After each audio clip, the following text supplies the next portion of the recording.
Dans cette vidéo, nous allons voir la solution d'un exercice sur les structures de contrôle en langage C.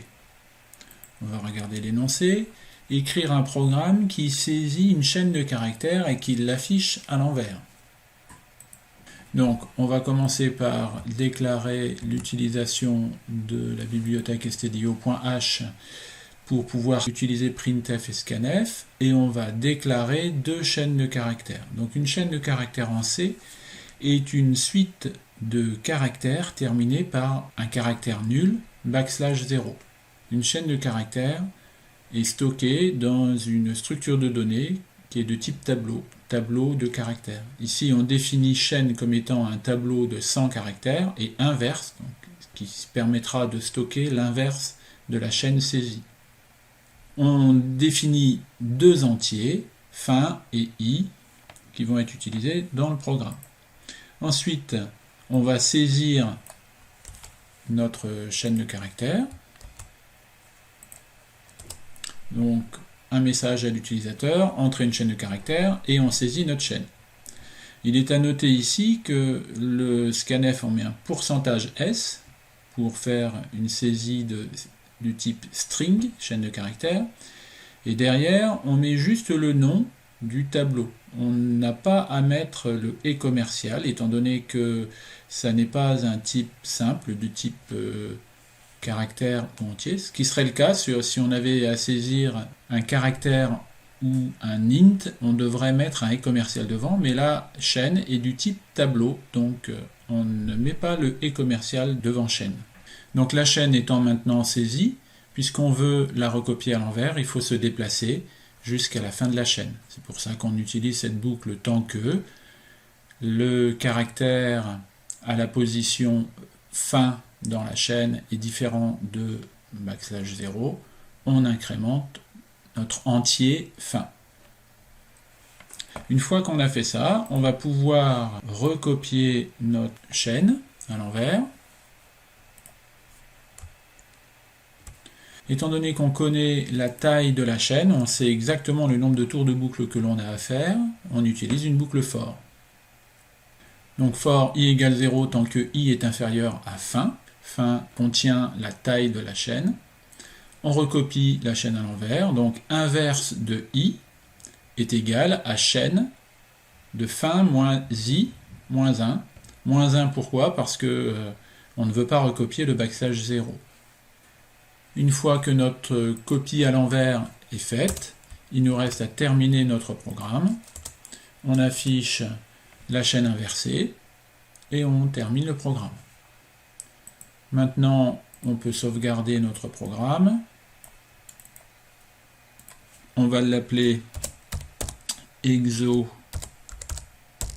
struct ctrl 5. On enregistre. Maintenant, on peut compiler le programme. On peut l'exécuter.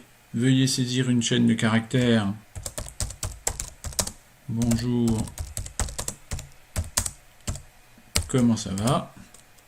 Et on a notre chaîne de caractères qui est bonjour, la chaîne inversée.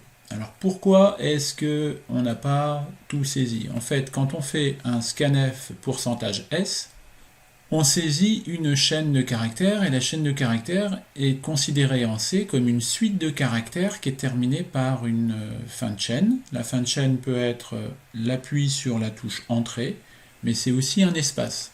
Donc là, il ne m'a pris en compte que bonjour. Alors on va voir l'exécution du programme avec Python Tutor. Il va nous permettre de visualiser un petit peu plus en détail. Il y a une différence, c'est que dans le programme, là étant donné que Python Tutor ne permet pas de saisir de valeur, on a simplement ajouté une valeur par défaut dans la chaîne de caractères. On lance l'exécution, l'initialisation de la chaîne de caractères est faite. Donc là, on peut remarquer que par rapport à l'exécution du programme, étant donné que j'impose une valeur par défaut à la chaîne, je peux y inclure des espaces. On n'a pas le problème de la saisie avec le scanf.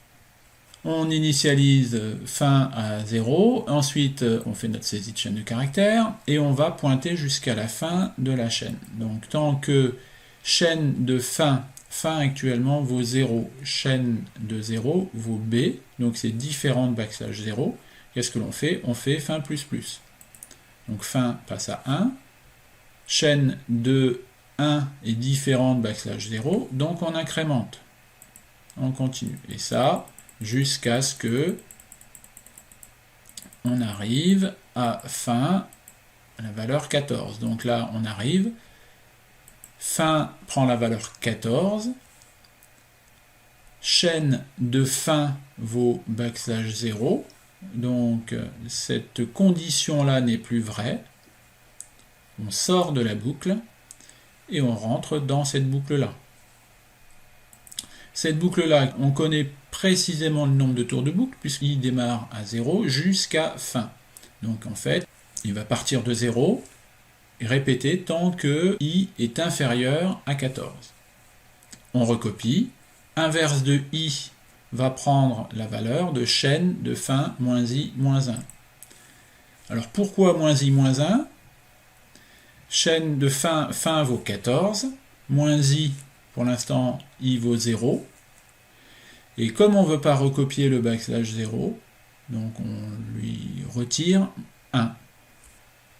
Au deuxième tour de boucle, i vaut 1.